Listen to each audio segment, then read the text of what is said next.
All right. In this video, I want to talk about the haughty arrogance of Roman Catholics and tell you through personal experience. There was a period of time where I rejected God, and I was basically atheist until I started looking into things, and I wanted to believe in a spiritual world. I wanted to believe that there was something more than this world, because I saw this world and I didn't see anything worth really living for and fighting for and dying for. It seemed pointless to me. And I wanted there to be something more. But just because I wanted it doesn't mean it was true. So it was kind of depressive. But strange things started happening, and I got evidence of that spiritual realm.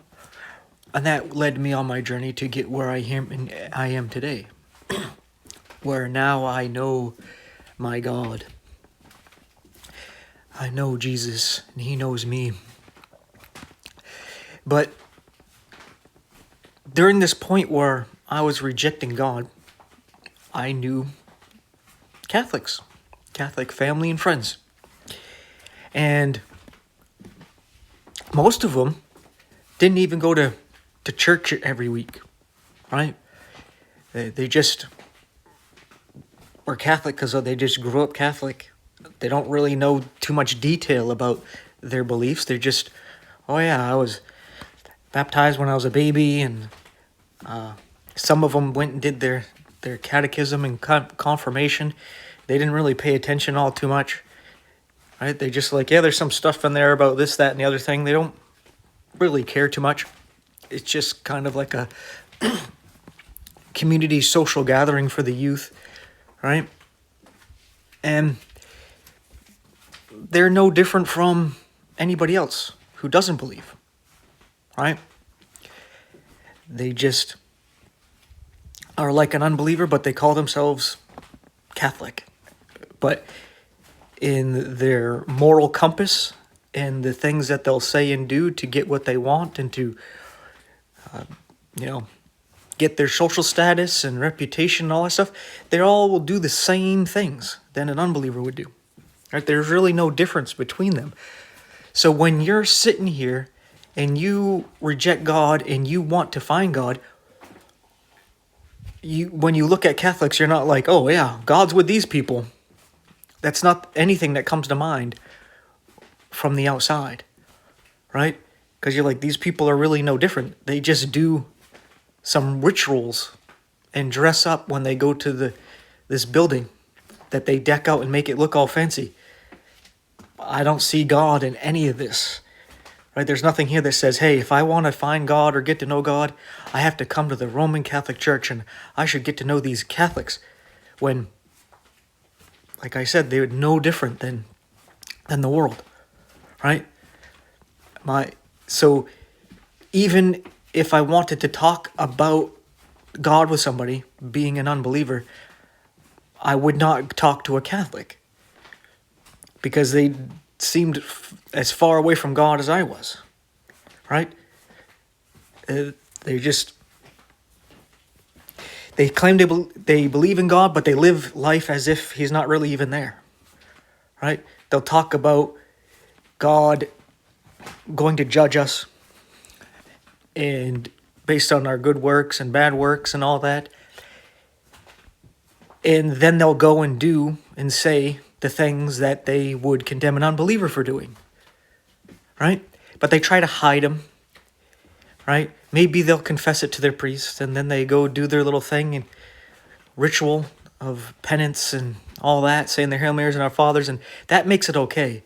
Where they can do everything the unbeliever does, but they went and said a Hail Mary and Our Father, so they're okay. You, as an unbeliever, you're not forgiven, though. Which is just strange, right? Very silly stuff. So where's this arrogance come in? Well, when I actually realize Jesus is God, and I got to get to know this Jesus fella, my first impression was, I need to read the Bible.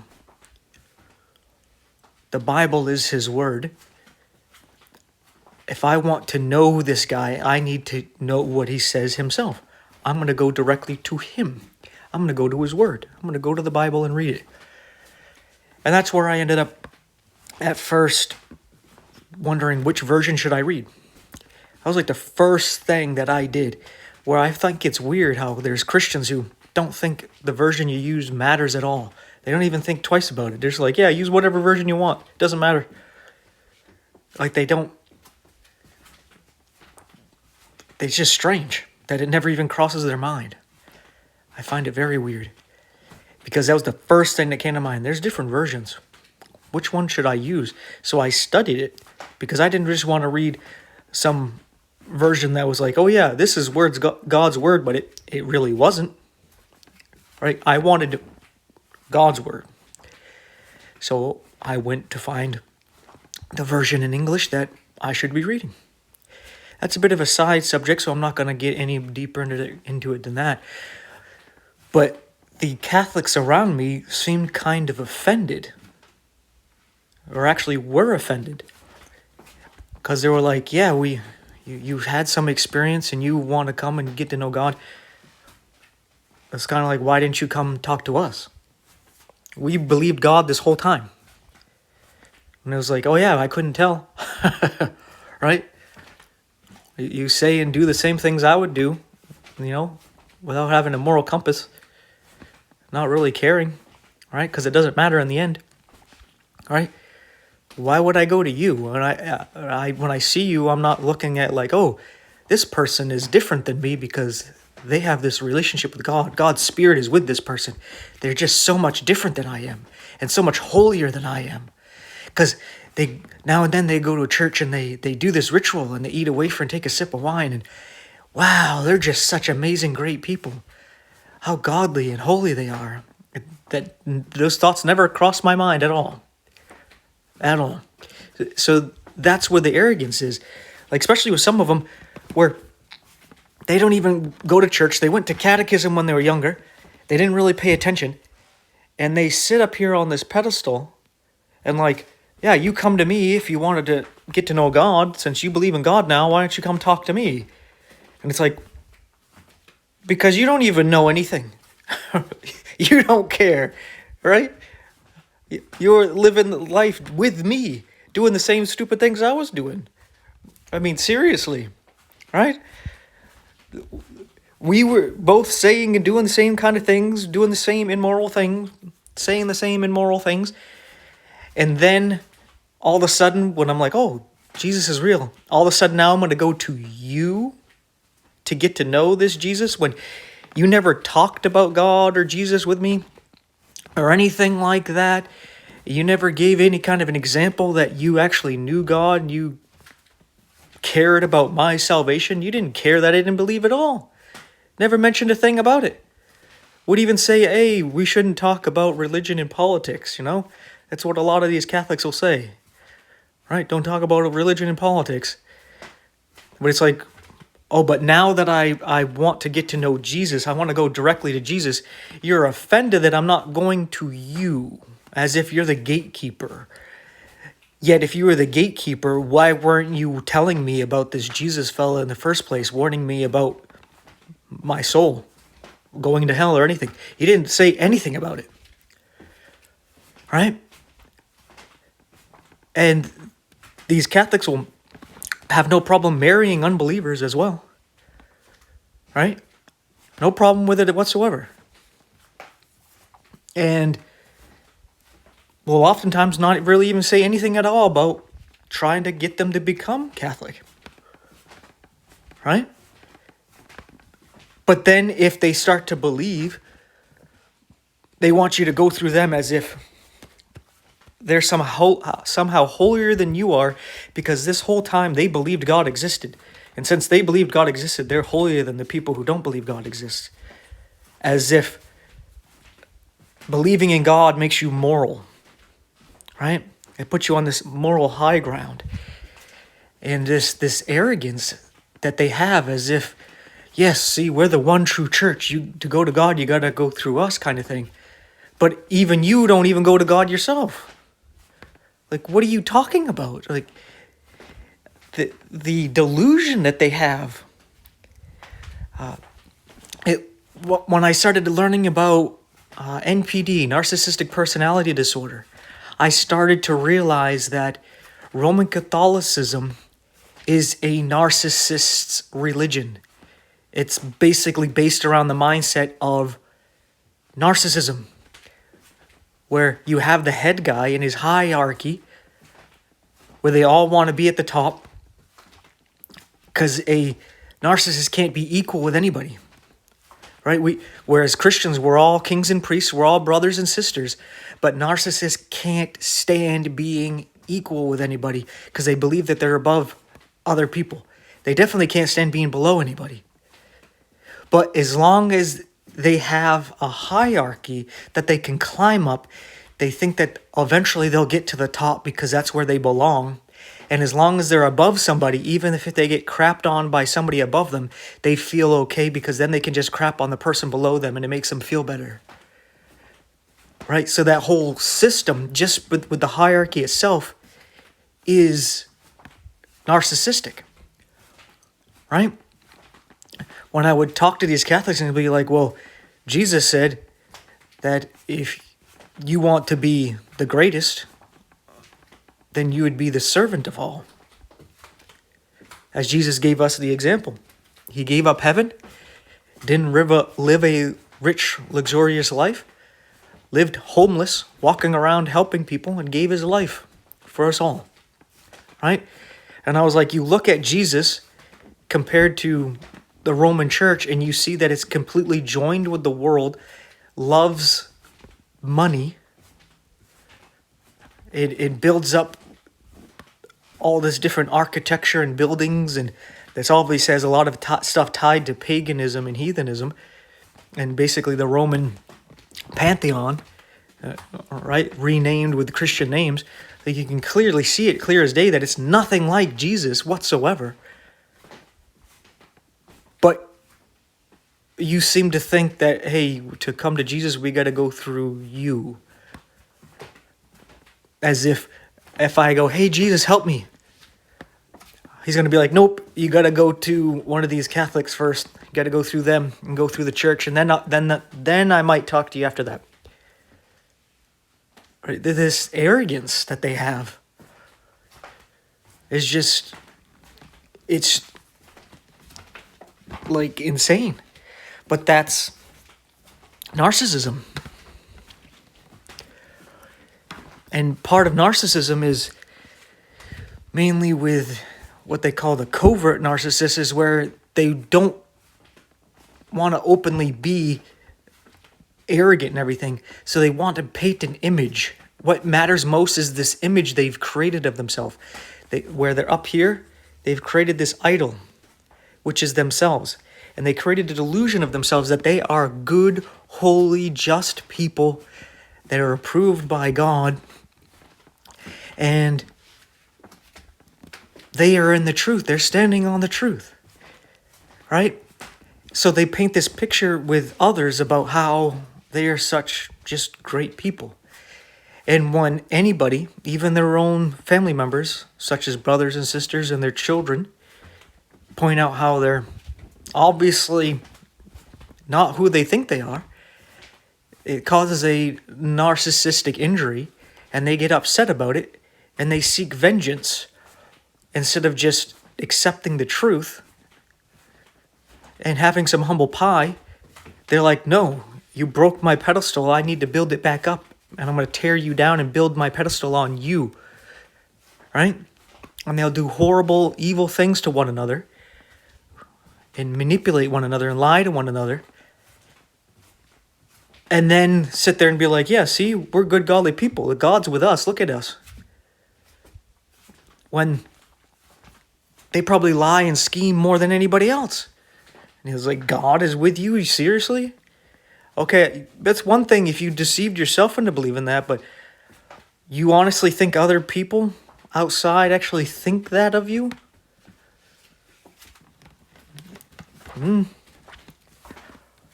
Not the case. And it's why Catholicism doesn't generally convert people. In the past, when it converted people going around the world, it did it by the sword, just like Islam. It forced conversions. It mainly reproduces by reproduction, by Catholics having more babies, and then brainwashing their children into the nonsense of Roman Catholicism, because they can't do it to adults, right? Adults see that it's a cult.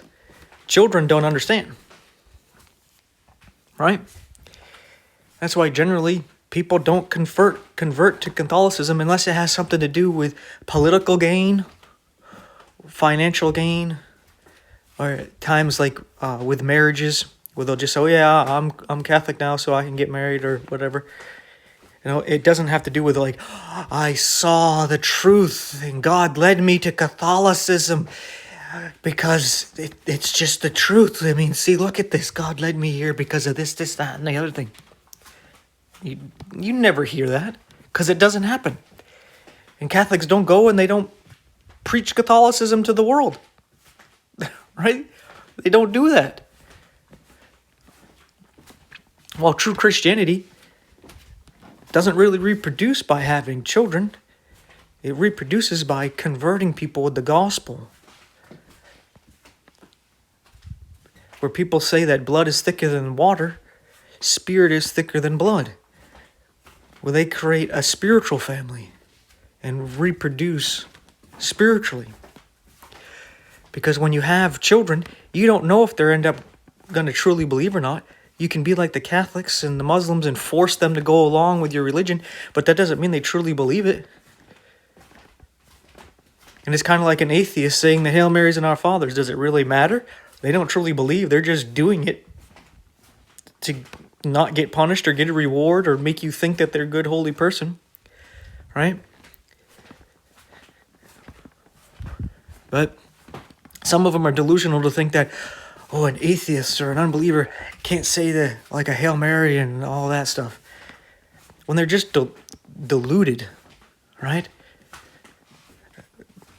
They don't understand how Satan can come as an angel of light and his ministers as ministers of righteousness. Satan can come looking like an angel, praising Jesus Christ, even talking good about Mary and saying all kinds of wonderful things that are the truth. But you see, he does it to deceive and manipulate you. All right? So, yeah. That's part of being up on this pedestal. They got this mindset as if they can't be deceived. They're in the truth. They got the whole truth, and they don't need anything else. They don't need to question it because they got the truth, and that's that, right? And that's just a cult mentality. You don't question your beliefs. That's the first rule of Cult Club is you don't question the beliefs, right? So they got that one down pat. And second rule is if a question does come up, you accept whatever answer is given to you, even if it doesn't make sense, even if it contradicts, if it's hypocritical, if it's inconsistent, it's because you're just too stupid to understand. That's rule 2 of Cult Club.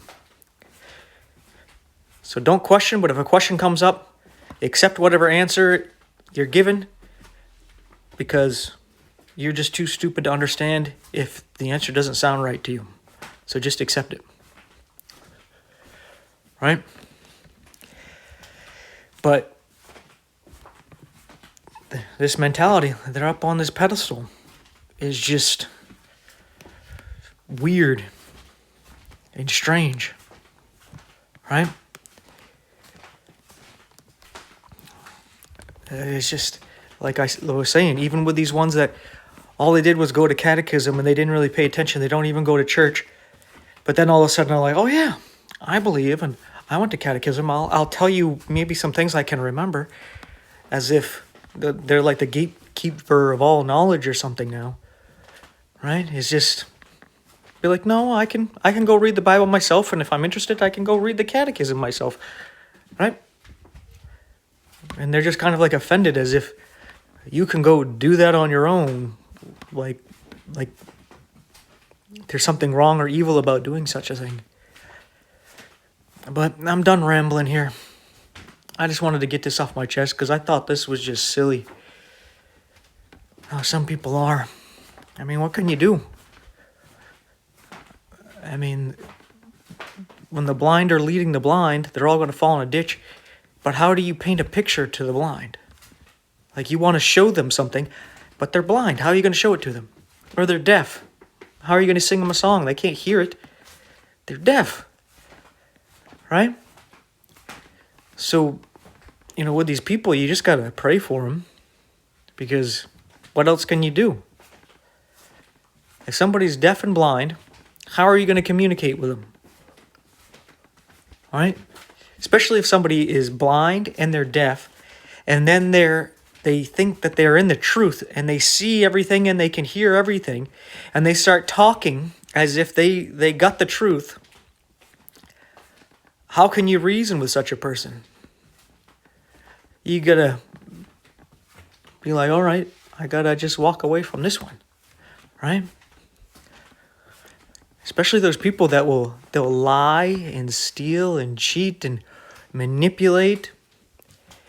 And then they're like, God's with me. Right?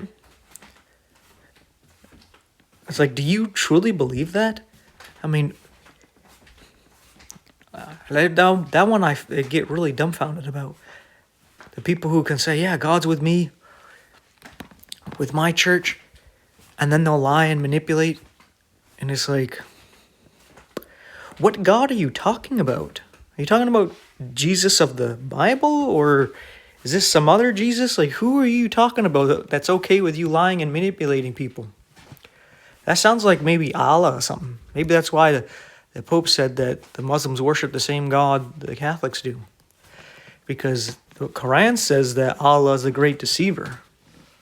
So that makes some sense if that's who your God is, the God of this world who lies and manipulates people. Okay, that God's with you, no doubt about that. But to say the true God, the creator of all things and sustainer of all things, the Lord Jesus Christ, he's no liar. And he's not going to manipulate anybody. So to think that he is with you while you do such things, especially when it comes to religion, you lie and manipulate while talking to Protestants and unbelievers, and you think you're doing some good holy thing, there's something wrong. Right? You need to take some time to self-reflect. But anyway, like I said, I was done rambling, but I went on a little bit longer. Thank you for your patience. Thank you for watching the video all the way through. But you see this with a lot of different groups, not just the Roman Catholics. The Orthodox are very much similar in their attitude. And there's a lot of different Protestant groups that are like that as well. But they're the biggest one. They're the main one here. So, and like I said, family and friends are Catholic. Yeah, I experienced this growing up with it. So, it's just some foolishness. Like even with my dad. My dad was a Roman Catholic. But when I was an infant, he had me circumcised as a Jew and water baptized because he was like, well, I wanted to just make sure. Right? Make sure you're right with God. Right? So he didn't even truly believe. He didn't go to church. He didn't teach me anything about God or the Bible or Catholicism. He just said, there's a God, and I want you to find him yourself. And then when I did, and it didn't line up with Catholicism, he defended Catholicism. And I always thought that was strange, how warped his mind was from growing up in the Roman Catholic Church, that even though he wasn't sure if it was true, that he didn't want to force it on me like it was forced on him, that even when it came down to it at the end, when it was like the stuff that you were taught doesn't line up with the scriptures, he still fought against it. It was like born a Catholic, die a Catholic kind of attitude. And it was like, man, this cult stuff really grabs a hold of you. You don't even believe it yourself. You don't practice it. But you'll defend it until you die in breath.